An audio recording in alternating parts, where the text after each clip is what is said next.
Hey, what's up, everyone? Welcome back. It's been a little quieter over on my side of the woods, and I'm sure you're feeling it as well, but this has just been a great time of change. There's a lot of interesting thought around the point in the cycle that we're in, both technologically, how far and how fast technologies are converging and advancing, obviously, the rise of AI, and then all of the political turmoil that is occurring with these big structures, these big institutions that are crumbling. And if you've read any of Neil Howe's work around the fourth turning, there's a basic idea that the human lifespan is about 80 years. And so most institutions that are created begin to sort of crumble and fall apart 80 years later. And we just happen to be at the end of that 80-year cycle. A lot of the politicians are from an era where the institutions were really working for them. And now we are seeing sort of the end of that era. We see power kind of being held at the top. We see a K-shaped economy. And so in this time of change, many of us, all of us, myself included, are trying to figure out how to navigate that personally in your career. It's stressful. It's really stressful for a lot of people to watch the institutions crumble and wonder, what's next for me? Will there be a place for me in where the world is going? And I remain optimistic, and I remain optimistic because things sort of do get worse before they get better. And so there is a light at the end of the tunnel. There is a passageway that we're going through.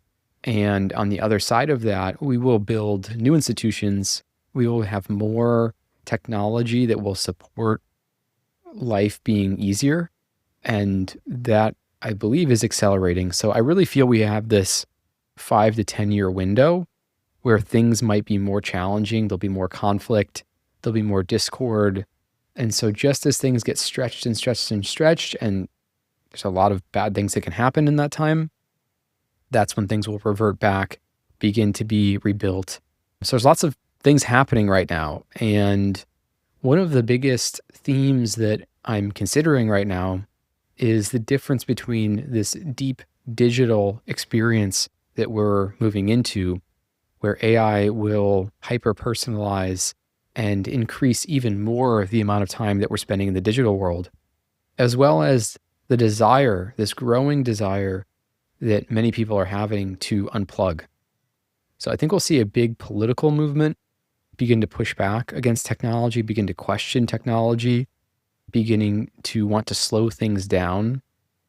And that's countered with a separate camp that wants to accelerate things as fast as possible because they believe the abundance that comes with creating these AI systems is so beneficial to broader humanity that it makes all the sense in the world to accelerate despite some of the short-term repercussions. Now, my view here is that we need to hedge.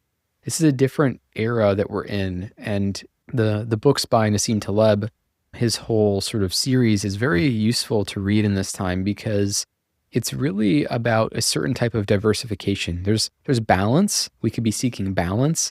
And I feel like when you're seeking balance, it's like a time where the world is working, things are working. I can have a balanced life. I can have this sort of good experience in these different buckets of my life without having to worry too much.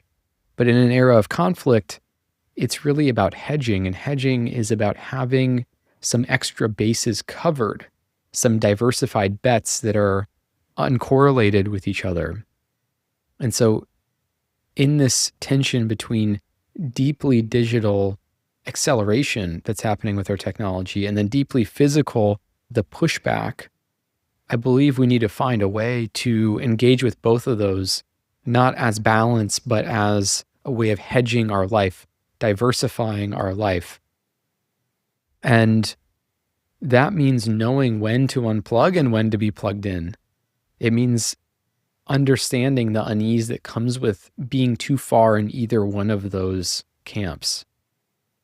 And it means understanding for yourself as well, do you tend to unplug so much that you're missing the moment you're missing playing with these AI systems, learning and growing and adapting to the new tools we're being given, wasting time on AI that's imperfect, that isn't really doing the job right, because you know that it's actually teaching you how to work in the new world that we're moving into, allowing it to automate and take over your work, letting go of what you do day to day so that you can pick up new forms of work that may not have been possible. Are you shying away from that opportunity, or are you sickened by the whole AI movement and you're unplugging such that you're having some good experiences in the physical world separate from what's going on online, but now you have this unease about your work and you're feeling anxiety about your work. And so really it's about understanding yourself so that you can spend time in both those camps, not to be too far in one way or the other, and knowing how to create a diversified set of skills that balance out your career. One thing that I'm becoming aware of now that's very interesting as a trend is the move to wearables. And so I think in this physical world that we're moving into, Apple, for example, is launching lots of new products, glasses, pendants, AirPods with cameras on them. This physical divide will get harder because everything will be recorded, and we will want to record everything, because the more context you give an LLM, the better the answers are that you get. And I'm finding myself working with clients, even in conversations, wanting there to be a recording so that should I want to pull something from that later, I wish it had been recorded. So we will begin recording everything, and that will take the digital into the physical world. That's one of the biggest innovations that we're going to see happen. The LLMs right now are very trapped in a Google-like experience, in a chat-like experience. They are breaking out of that cage that they're in right now. They're breaking out of the cage of this chat function to start working on your computer for you. That's what Claude Cowork is. They are breaking out of the cage onto your computer and then also into the physical world. Cameras on everything, recording on everything, robots, automated cars, right? So this physical digital, the phygital, right, divide is part of this macro trend that's happening that again will make this divide more difficult. When do I turn an answer over to an AI? How do I give it my preferences? Do I want to give it my preferences? Do I want it recording all the time? When is it for me to do the intelligence work? When is it for the machine to do the intelligence work? These are difficult questions. I expect media to change a bit, where productivity as a topic, being productive, that was this whole thing for decades, right? How to be more productive. That was like most of YouTube for the last 10 years. Now, why be more productive? Why increase your intelligence? The intelligence and the productivity is taken on by the machine. And so thematically, I think we're going to invert, and it's going to be how to be more present, how to do more, how to do less, how to unplug. There's even a book called How to Do Nothing, right? So that theme will get more popular. The physical world, things you can do as a human in the physical world, events will be much more popular. Being in person, I think that's one of the best, another good hedge. We've built so much, spent so much time on LinkedIn and building digital connections, but what about your IRL network? I really am trying to push myself to book flights, to go places, to attend events. It's tough. I want to go to Capital Camp this year, which is an event in Missouri for investors. And, I talked to the team and the tickets are available, and it's hard to pull the trigger where I'm so used to working remote.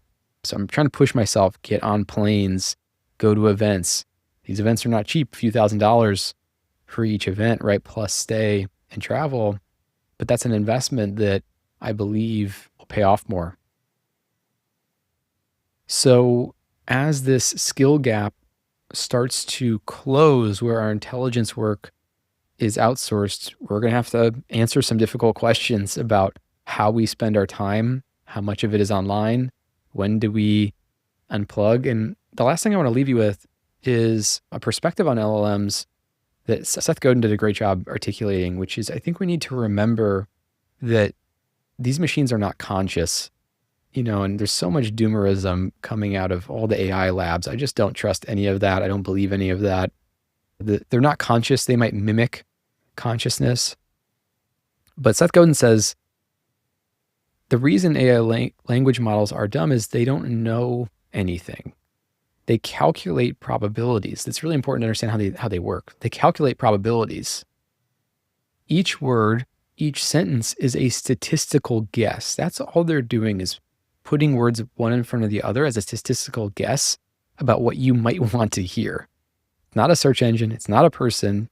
It's a very fast, very well-read version of autocomplete on your phone. And I recommend you check out Seth Godin's blog post, ChatGPT is dumber than it looks. It's a good overview of how LLMs work. So we need to remember as well, these are not gods. These are not conscious. I know many people will debate that. Maybe we get there at some point, but it is helpful to remember when you're using them, this is predicting and placing words as a machine. That's what it's doing. It is not this knowledge, intelligence, consciousness that is specifically giving you something that was thought through in a novel way. So it just helps remember that as you use these systems. Anyways, making this video, something I wanted to do today, something that fills my cup. Being visible in the digital world felt good today. That's my version of the hedge. I'm doing more video, wanting to do more video like this. So let me know how this was for you. I think video's more important than writing today.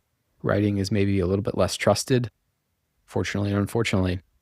So anyways, I hope you have a great week. Please comment, reply, and I'll be back again very soon. Later.